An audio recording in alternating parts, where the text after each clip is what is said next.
নির্জন মরুভূমিতে গভীর রাতে হঠাৎ ভেসে উঠল এক বিস্ফোরণ।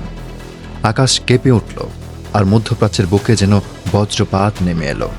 ইরানের পারমাণবিক স্থাপনায় যুক্তরাষ্ট্রের সর্বাধুনিক B-2 স্টিলথ বোমারু বিমানের এক নজিরবিহীন হামলা। মার্কিন প্রেসিডেন্ট ডোনাল্ড ট্রাম্প একে বলেছিলেন সামরিক ইতিহাসের সবচেয়ে সফল অভিযান।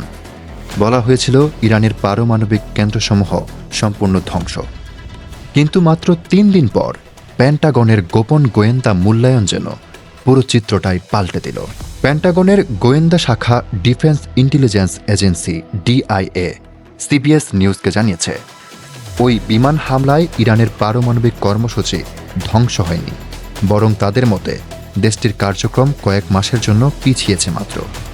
সবচেয়ে বিস্ময়কর তথ্য, সমৃদ্ধ ইউরেনিয়ামের মজুদ এই হামলায় ধ্বংস হয়নি এবং ইরানের গুরুত্বপূর্ণ সেন্ট্রিফিউজগুলো প্রায় অক্ষত।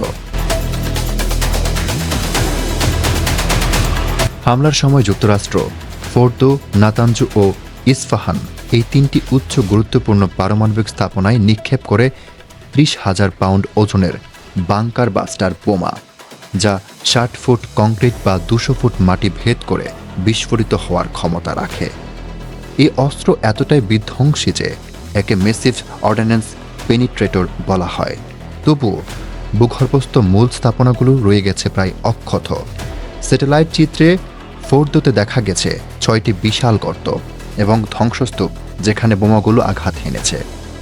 তবে মাটি ফুঁড়ে নিচে থাকা স্থাপনাগুলোর ক্ষয়ক্ষতি সুনির্দিষ্ট প্রমাণ স্যাটেলাইট থেকে স্পষ্ট হয়নি।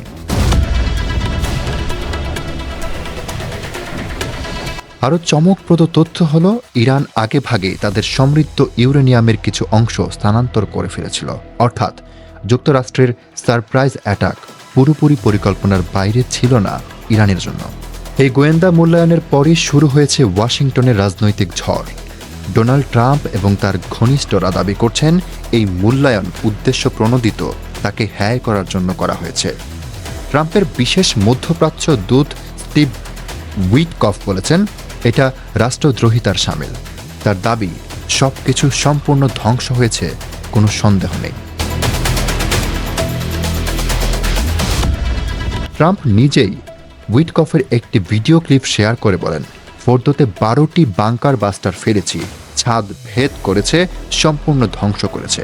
কেউ যদি বলে আমাদের লক্ষ্য সফল হয়নি, তাহলে সেটা একেবারেই হাস্যকর। তবে DIA এর তথ্য যদি সত্য হয়, তাহলে প্রশ্ন উঠছে, এত বড় সামরিক অভিযান, এত অর্থ ব্যয়, এত ঝুঁকি, কিন্তু তাতে শুধু কয়েক মাস সময় পিছিয়ে দেওয়া গেল, নাকি এই গোয়েন্দা তথ্যও রাজনৈতিক যুদ্ধের একটি অংশ?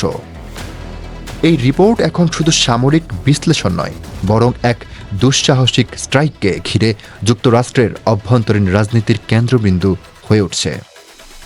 আর তার ফলে দর্শক মাত্রই এই ঘটনাবলীর প্রতিটি মোড় জানতে চান, কি সত্য, কি কৌশল, আর কি শুধুই প্রচারণা।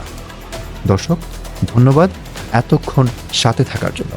ভিডিওটি ভালো লাগলে চ্যানেলটি সাবস্ক্রাইব করে দিন পরবর্তী ভিডিওর জন্য।